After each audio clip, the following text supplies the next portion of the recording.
Et du coup, on s'est complètement planté, mais quand je dis planté, on n'a même pas booké une seule démo avec un client après 3 mois de prospection, donc c'était vraiment mauvais. Hello, donc je suis Pierre-Olivier, on m'appelle Pod, donc je suis le CEO fondateur de Vervolia.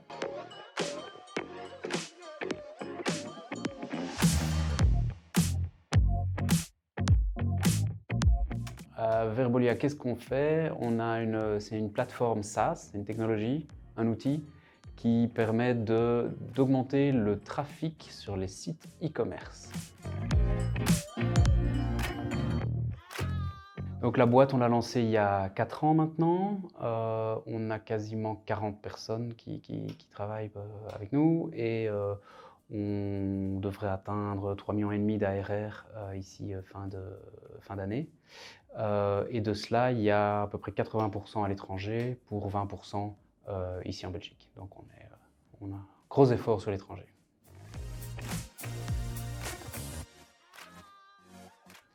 Non, pas forcément. Nous, donc on a 80% de business à l'étranger. On a toujours tout vendu depuis notre petit bureau à Enghien.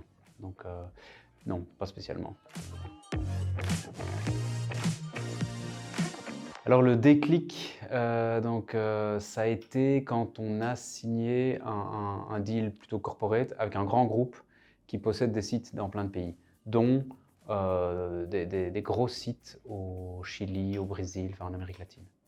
Et donc, comme on a signé ce gros deal, on a pu se déployer dans quelques pays en ayant chaque fois le leader du marché sur chacun de ces pays. Donc typiquement au Brésil ou au Chili, on a les 2 plus gros sites quasiment du pays.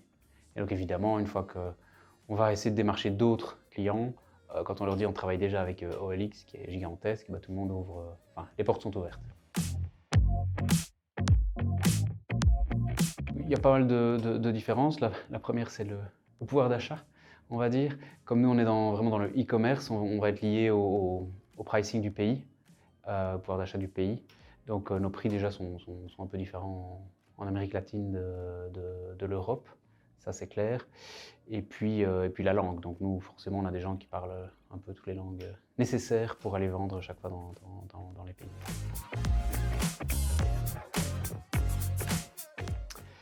Se lever plus tôt et aller dormir plus tard. Quand on attaque des marchés un peu plus loin, ça c'est la première chose. Après, le côté un peu, oui, le côté un peu culturel et surtout la langue, hein, parce que finalement, bon, moi j'ai la chance de parler espagnol, donc je peux m'occuper moi-même personnellement d'une partie de ce marché-là. Voilà, mais après on a des gens pour les différentes langues.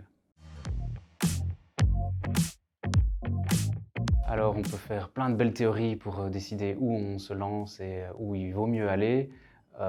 Nous, c'était complètement opportuniste.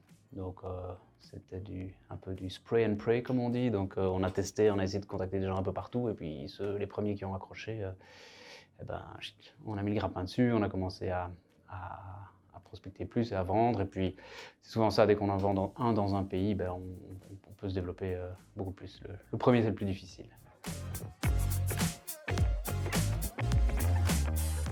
Alors, marché qui cartonne, on a le Chili. Donc, comme je disais, on a commencé avec un très gros site au Chili et grâce à ça, ça nous a ouvert plein de portes. Et au Chili, typiquement, dans les plus gros e-commerçants, il n'y a pas Amazon là-bas, mais dans les 5 plus gros e-commerçants, on en a 3 qui sont clients à nous. On a des boîtes comme Walmart qui sont clientes à nous, vraiment des très très gros sites. Et là, ça cartonne vraiment.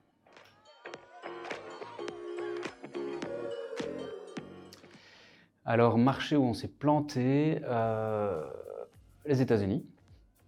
Alors, pourquoi? On n'en est pas encore certain. Enfin si, à vrai dire, je sais, c'est parce qu'on n'a pas mis l'effort nécessaire. Donc on s'est dit, on va tester un petit peu les US. Et donc on a mis deux personnes à un moment là-dessus pour essayer de prospecter. Et il n'y a rien eu du tout. Rien de rien de rien. Mais c'était 2 personnes à mi-temps, etc. Donc on n'a pas mis un effort structurel dedans. Et je pense que vu la culture qui est différente, tout est différent, le marché, la concurrence, etc. Et du coup, on s'est complètement planté. Mais quand je dis planté, on n'a même pas booké une seule démo avec un client après 3 mois de prospection. Donc c'était vraiment mauvais.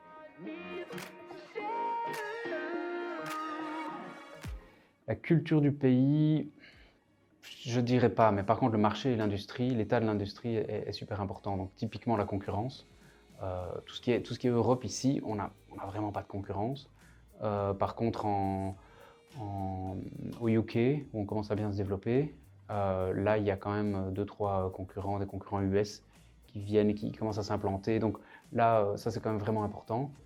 Mais à part ça, au niveau culturel, pour nous, pas vraiment. Enfin, comme je dis, on a des clients Chili, Brésil, Maroc, etc. Et en fait, pas vraiment. Non. Dans le digital, dans notre segment en tout cas, honnêtement, on s'en sort à chaque fois.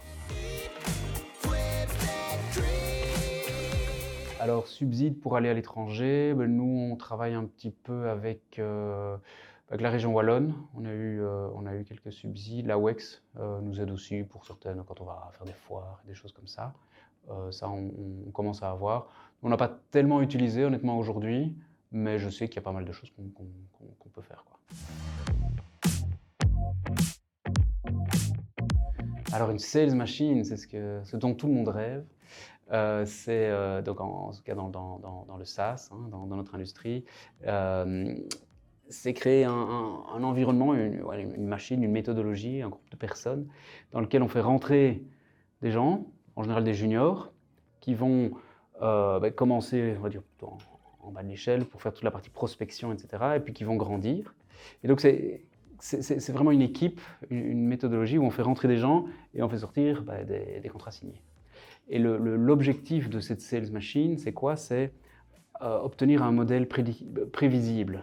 C'est-à-dire, je sais que j'ai besoin de faire rentrer X personnes qui finalement vont évoluer, vont devenir managers, vont devenir sales, vont devenir etc. Et il va me sortir du revenu, enfin des contrats signés. Et donc, à partir du moment où on arrive à comprendre ces métriques, savoir combien je dois faire rentrer là pour avoir combien sort, avec ça, on obtient vraiment un modèle où on peut aller lever, on peut scaler, on peut aller lever beaucoup d'argent, puisqu'après je sais que si je mets 1 million là, j'ai 4 millions qui sortent, ok, autant aller chercher beaucoup là pour faire sortir beaucoup là. Donc c'est très complexe parce que ça veut dire créer ce qu'on appelle des playbooks, donc vraiment des méthodologies pour pouvoir engager des gens, les former très très rapidement, les onboarder, qui comprennent notre produit, qui comprennent nos méthodologies, etc. Et donc c'est vraiment tout un processus global. C'est un peu le rêve de toute belle boîte dans le SaaS. C'est là qu'on espère aller bientôt. Eh bien, on ne part pas de Enghien. Donc nous, on a tout vendu depuis notre petite chaise avec notre petit casque. On ne s'est jamais déplacé. Donc on fait tout en ligne. Donc on a l'avantage de nouveau d'être dans un produit digital forcément. Donc on peut tout faire. On parle avec des gens qui ont l'habitude de ça aussi. Et donc on ne bouge pas. Donc l'idée évidemment ça a été de trouver ces quelques gros clients qui nous ouvrent des portes. En France par exemple c'est moins loin, mais en France on a Decathlon, on a Sephora, on a Darty, donc vraiment des grosses marques en France. Aux Pays-Bas on a Hema. Donc en ouvrant quelques grosses cibles, on se focus énormément dessus. Et dès qu'on en a un, eh bien ça ouvre le potentiel dans le marché directement, quoi. L'ambition pour nous, clairement, c'est les US. Là, on sait qu'il y a un immense marché. On a un peu testé, mais ce n'était pas terrible jusqu'à présent. Et donc, on y va étape par étape. On commence par les UK. Et là, on vient d'engager quelques personnes sur place aussi. Vraiment attaquer le marché anglo-saxon. Et une fois qu'on a quelques références là, ça commence, alors on ira vers les US. Mais notre cible à 2 ans, je vais dire, c'est clairement les US.